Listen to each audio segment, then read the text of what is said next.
Alright guys, it's that time again. It's patch time, version 0.11. Apparently I'm going to have to do these less frequently starting now, because we're only getting patches every 3 weeks. So, let's jump right in. You've read on the roadmap, you've waited patiently, now it's finally here. Season 3 begins now. Well, it actually begins Tuesday.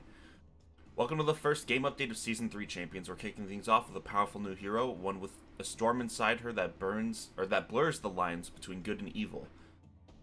That's not all, however. We're finally pushing live our new UI, a complete visual overhaul of how you navigate and interact with predecessor outside of gameplay, as well as sharing the new ways in which you'll acquire heroes now that Season 2 has ended. No more delays, let's jump right in. A new hero appears. Sereth wages war on evil. The steely soldier Sereth joins the conflict, wrestling with darkness on the battlefield as well as within her own heart. Nice little picture. Sereth may be angelic at first, but don't be fooled. She hides a ferocious dark side that, if unleashed, can burn anyone to the ground. We will not be watching that. Abilities. Her passive, Fallen Grace. Taking down an enemy hero will spawn a demonic visage that lasts for 10 seconds at the site of the execution. Sereth can step through it to consume it. Upon consuming the visage, Sereth activates her Heresy ability regardless of cooldown or level, and reduces her current basic ability cooldowns by 75%. This does not affect the cooldown of Heresy. Heresy being her ult. Angelic Smite, her left mouse button. It's just a basic melee attack dealing 58 damage, scaling at 90%. Bonus physical power and deals physical damage. Heaven's Fury, her Q. 16-second cooldown, going down to 12 at max level, costs 50 mana going up to 70 at max level. Sereth marks a target and vanishes, striking enemies at the target location 5 times, with the first and final strike guaranteed to hit her mark. Each slash deals 45 going up to 125 at max level, plus 60% total physical power as physical damage, and applies an on-hit effects at 75% effectiveness. Additional strikes against the same target deal 20% damage. So, to describe how this ability kind of looks and works, it's kind of a small AoE. Like, you could hit an entire jungle camp with it, and each slash will go to a different target. I believe will go to a different target until there's none left, and then it will loop back. If it loops back, those additional strikes only deal 20% damage. On her final strike, Sereth will teleport to the marked target location based on her current position. If the marked target dies, Sereth teleports immediately. You are invulnerable during the entire animation. Ascend. Her E, cooldown 18 seconds going down to 14 at max level, cost 80 at all levels. Sereth rises into the air and hovers for 1.8 seconds. During this time, she can target an area up to 1350 units away. Upon confirmation, or at the end of this time, Sereth dives down and deals 80 going up to 220 plus 60%, or up to 220 at max level, plus 60% bonus physical power as physical damage in the area. If you played Smite, it's similar to Hoi's jump. Chastise, her right mouse button, 10 seconds going down to 6 at max level for cooldown, and a 50 mana cost at all levels. Sereth claps her wings in front of her, dealing 80 going up to 240 plus 80% bonus physical power as physical damage, and applying a 35% slow for 1.25 seconds. Chastise cast speed increases with additional attack speed and resets Sereth's basic attack cooldown on use. I honestly didn't even realize this. I did not notice this, nor did I think it was in the description when I played her. Unless it's new. Heresy, her R, is on a 90-second cooldown, costs 100 mana. Sereth takes on a demonic form, dealing 60 going up to 160 at max level, plus 50% bonus physical power and setting them ablaze. It doesn't say what kind of damage it does. And honestly, I don't know what kind of damage it does. For the next 7 seconds, Sereth gains 15% movement speed, 20 going up to 40% at max level, attack speed, and empowers her basic attacks with Infernal Strikes. Infernal Strikes sets enemy units ablaze on hit, dealing 30 going up to 60, plus 30% bonus physical power, true damage over 4 seconds, stacks with successive applications. And that is Sereth. Again, her passive will cast this ability, and if you are before level 6, you can still do it, and it will cast at level 1. So the 60, the 20, and the 30 there. Store, Morningstar Sereth. Sure. New UI! You've waited patiently and we're pleased to finally deliver it. Our new user interface is here. As already discussed and a number of other blogs, check out July's predecessor report. The user interface reflects the visual identity predecessor. It dictates everything from the menu layout to colors, store functionality to hero acquisition. As with all things during early access, we will be reviewing and building upon this first implementation of the new UI, tweaking and polishing with every passing update. We're excited to hear your feedback as we cross this massive milestone in our development. Take a drink here. Hero acquisition! No freebies anymore! Speaking of hero acquisition, we're implementing a new system through which you'll permanently unlock Seraph. And future heroes, I guess. That's right, Seraph is the first hero you won't be included for free in early access bundles. Meaning if you want to keep her after version 0.11, you'll need to unlock her. So she's gonna be on like rotation, in essence, for her launch. I wonder if all heroes will be that way. That'd be surprising. In the future, our plan is to allow you to earn heroes before they launch, but that's not possible with Seraph due to how things lined up with the new UI being implemented. So that's why they're giving it to us for the first patch. Okay. So they did mention this, actually. So apparently, heroes are going to be unlocked via contracts, think similarly to Valorant, I guess. And we're going to get the contract early. So if, let's say, hypothetically, Kwang is the next character, even though I think the next character is an ADC.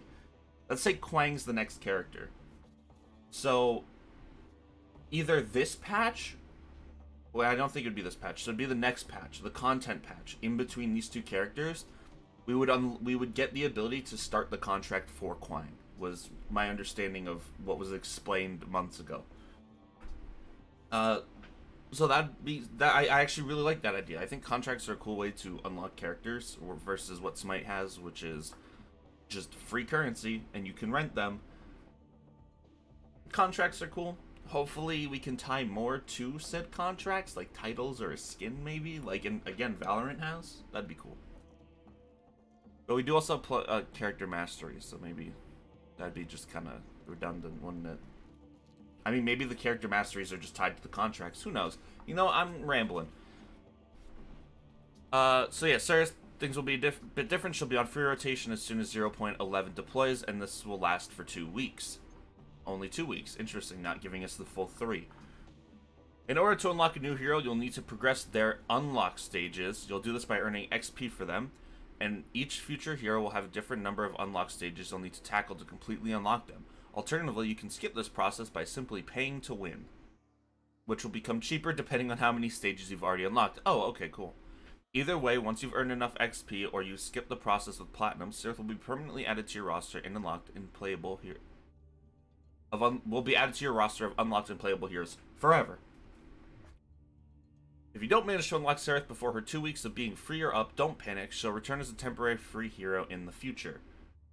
We'll be going in depth with hero acquisition in the dedicated blog later this month, outlining exactly what you can expect from version 0.12 onwards. So 0.12 is when we get hero acquisition, which means we will probably know who the ADC is.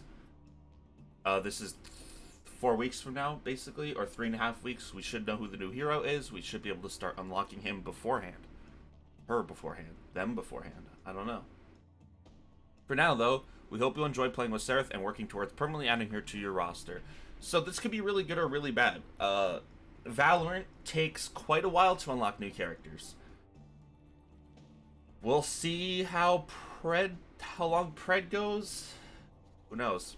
It might be really, really unfortunate for those of you who don't want to pay for characters. And to my understanding, there's no intention to add like a God Pass or anything like that like Smite has.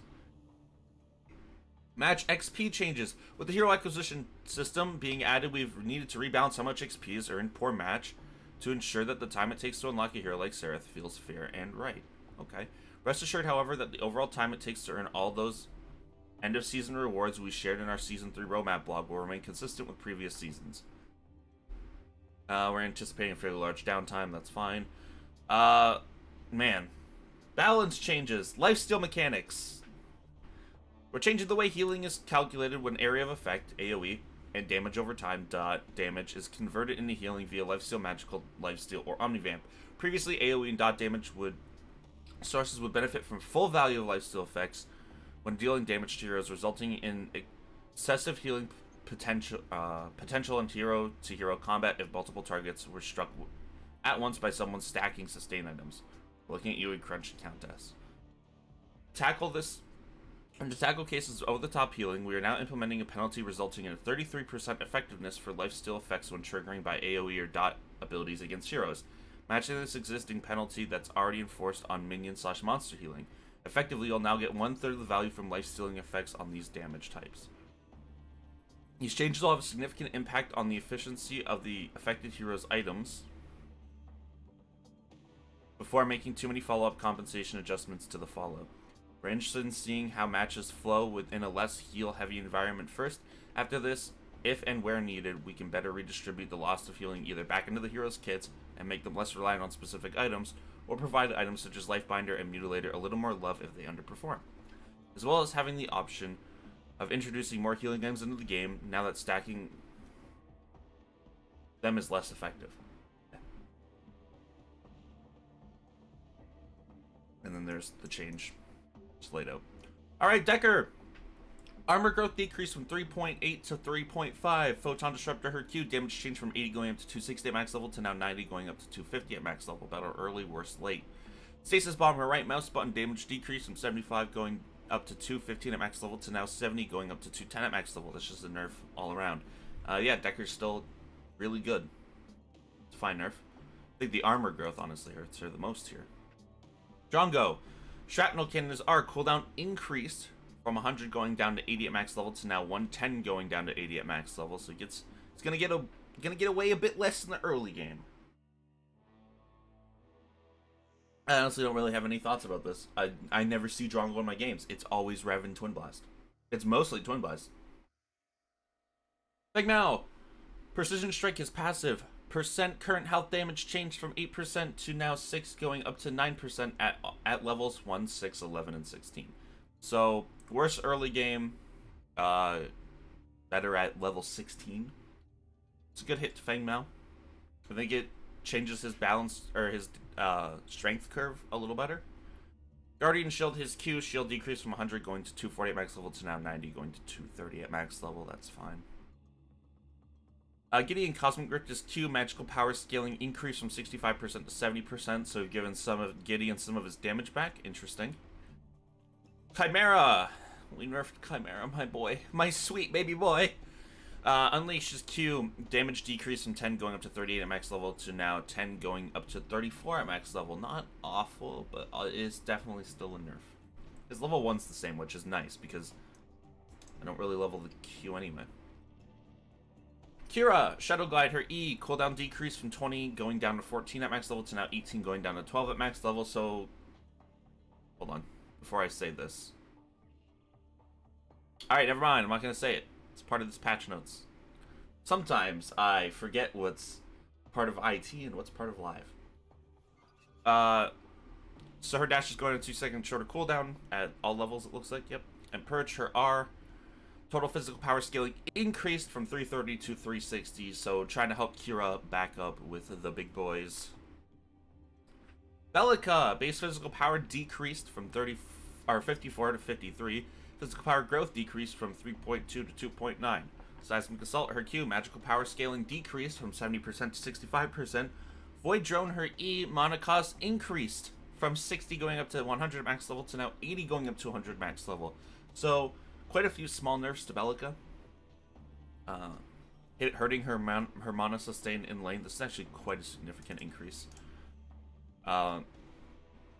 Getting rid of her base physical, getting rid of some base physical damage, getting rid of armor even. Just like a bunch of small nerfs to Bellica, which ends up being a relatively large nerf all around.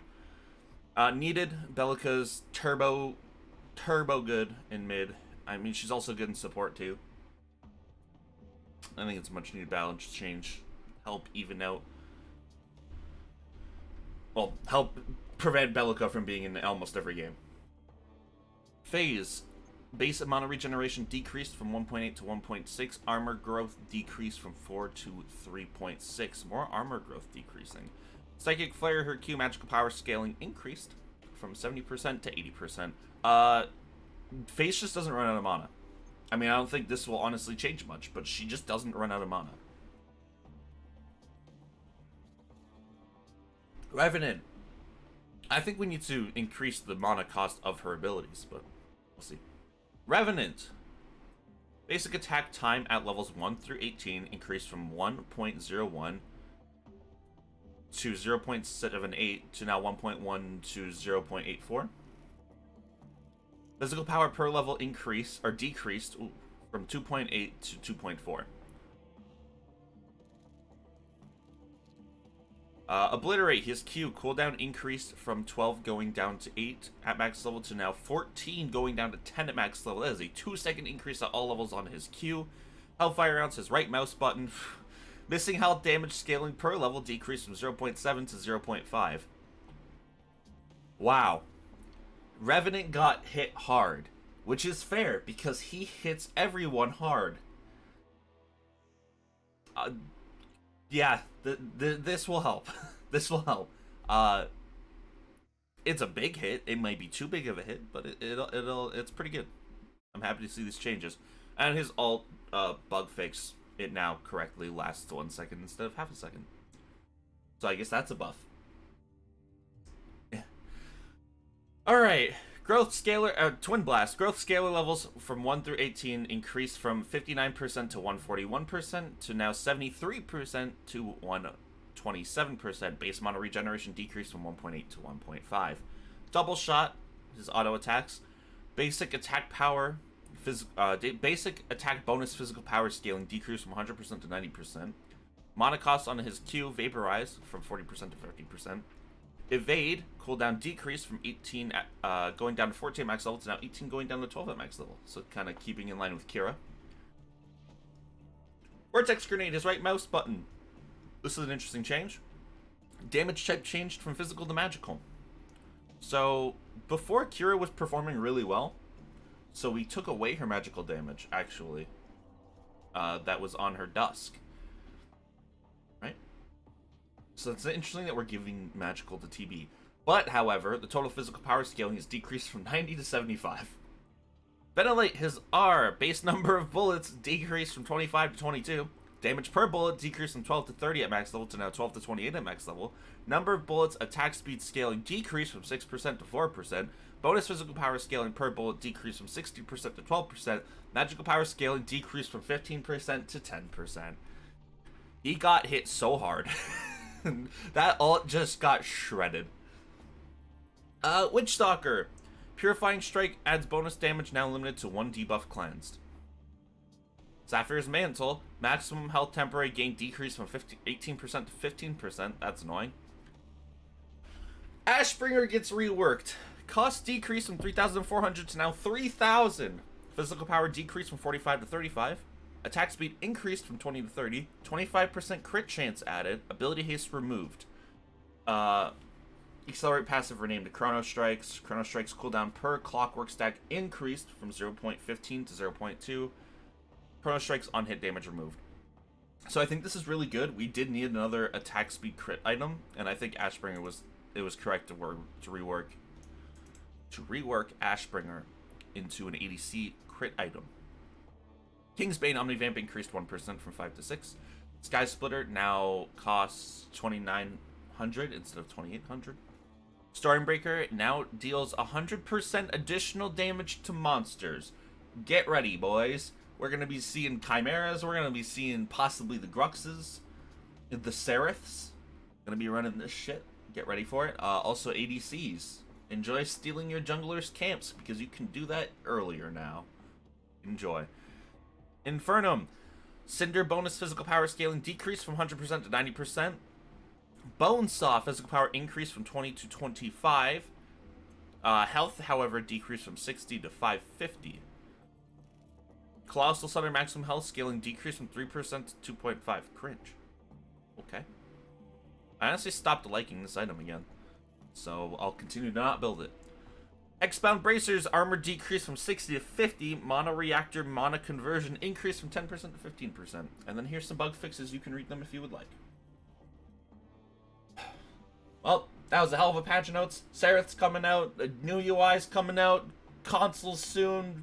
Hero acquisitions coming out. Bears, I got nothing left. Peace.